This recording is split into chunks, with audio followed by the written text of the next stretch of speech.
بچی یا بچہ پیدا ہوتا ہے 7 دن کے بعد جو حلوہ بنا کر دعا درود کر کے محلے میں تقسیم کرتے ہیں وہ خالص بدعت ہے۔ 7ویں دن عقیقہ کیا جاتا ہے کہ 2 بکرے ذبح کرو، تم حلوے پہ ٹرکھا رہے ہو بچے کو، ماشاءاللہ۔ شیعہ کی محفل میں جانا بھی حرام ہے اور ان کی نظر نیاد میں شریک ہونا بھی حرام ہے۔ وہ حضور کو گالیاں دیتے ہیں، بی بی عائشہ کو گالیاں دیتے ہیں، تم ان کی مجلس میں جاتے ہو۔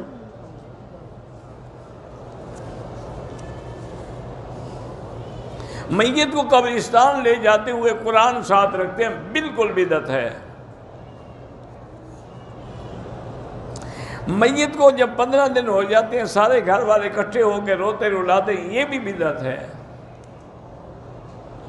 میت کے مرنے کے بعد اس کے لیے کتنے دن دعا کریں؟ ساری زندگی دعا کرتے رہیں، اللہم اغفر لجمیع المسلمین والمسلمات والمؤمنین والمؤمنات۔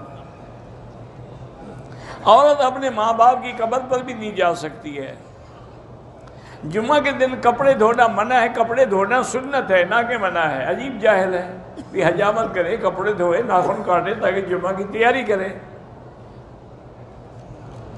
شام کے وقت گھر میں جھاڑو دینا منع ہے تو تم صبح دے دیا کرو۔ ویسے یہ جھاڑو دینا مسئلہ تم نے خود بنایا ہے، نہ دن میں منع ہے نہ رات میں منع ہے۔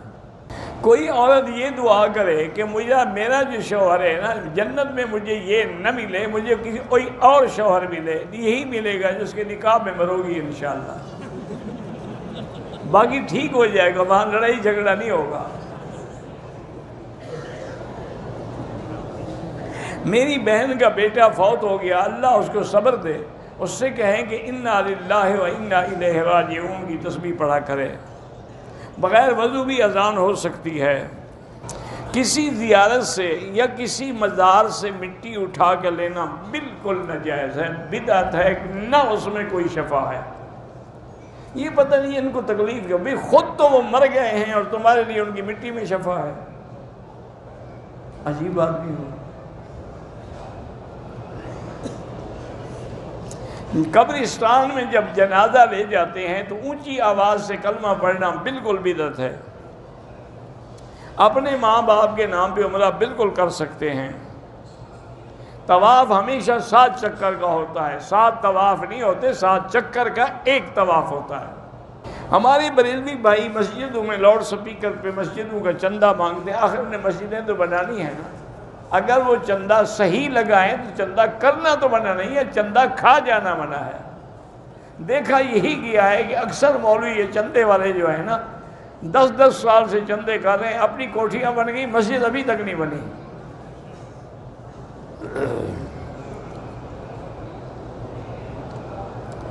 میت کو گھر سے اٹھاتے وقت 2 سپارے پڑھے جاتے ہیں، بالکل بدعت ہے۔ میلاد جوش خروش سے منایا جاتا ہے لیکن بدعت ہے۔ میلاد میں غبارے اور جھنڈیاں لگائی سب بدعت ہے۔ ایمان سے کہو حضور کو یہ جھنڈیاں پسند تھیں، یہ غبارے پسند ہے؟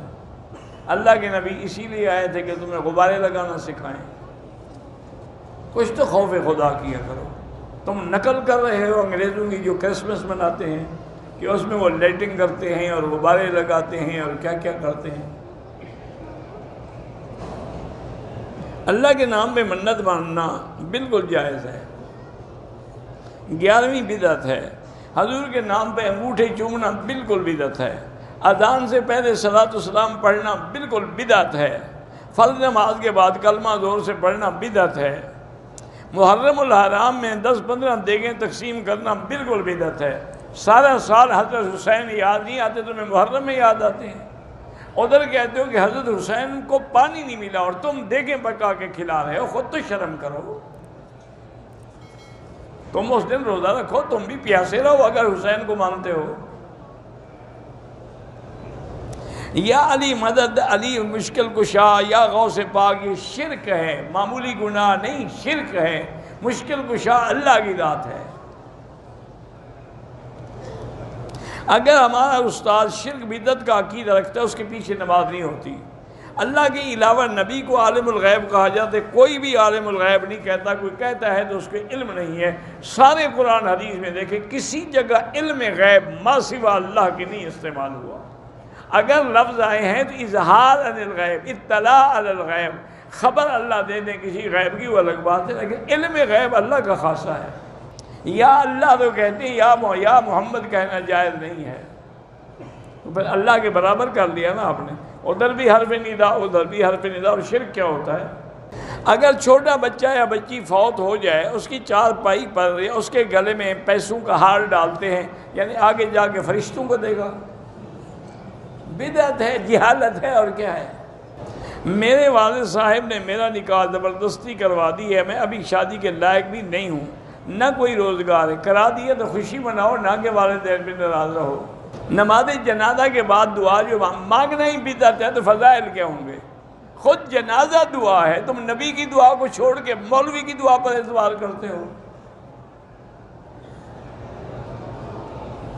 قبر کے دفن کرنے کے بعد جو مولوی ہیلا اسقاط کرتے ہیں، وہ بھی بدعت ہے۔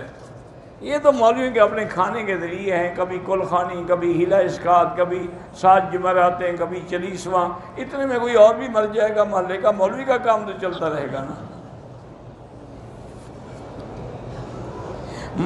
میت کے لیے رسم کل بدعت ہے، 40واں بدعت ہے۔ جمعرات کے دن گوشت منگوا کے دعا کی جاتی ہے، بالکل بدعت ہے۔ گوشت کھانے کا شوق ہو تو ویسے کھا لیا کرو، تم بدعت کیوں کرتے ہو؟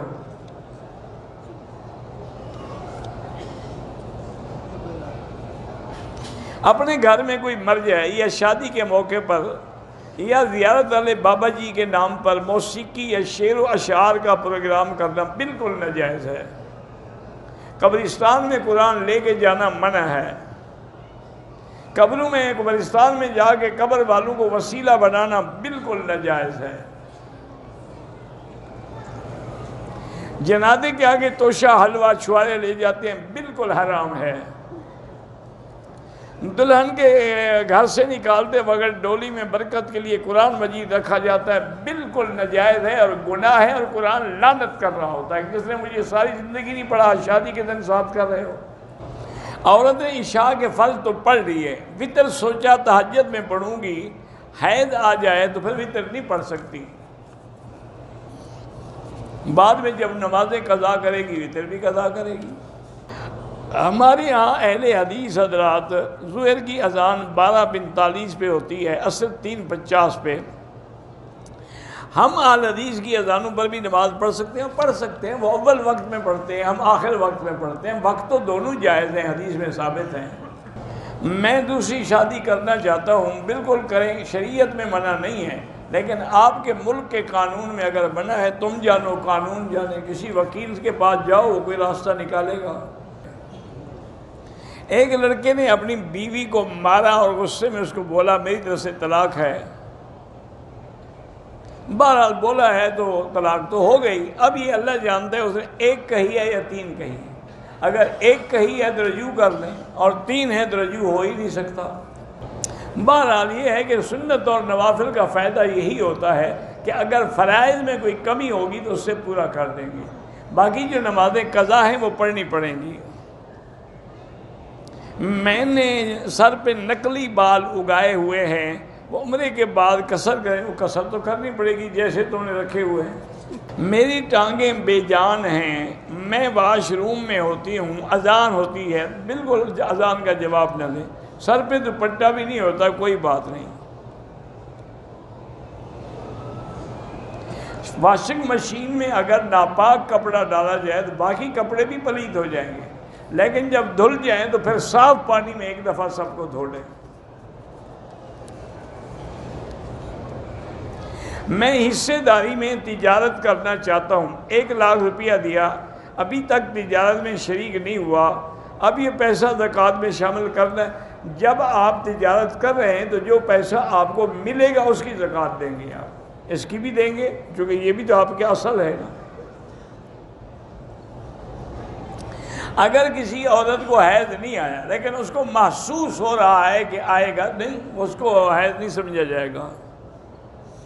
ستیلے بھانجے سے بھی پردہ بالکل یہ پردہ کریں۔ 2 بہنوں کا نکاح ایک ہی گھر میں باپ اور بیٹے کے ساتھ ہو سکتا ہے۔ میں رنگ کا کام کرتا ہوں، اگر ہاتھوں پہ رنگ لگا ہو تو اس کو اتار کے وضو کریں گے، کیونکہ وہ رنگ کے اندر پانی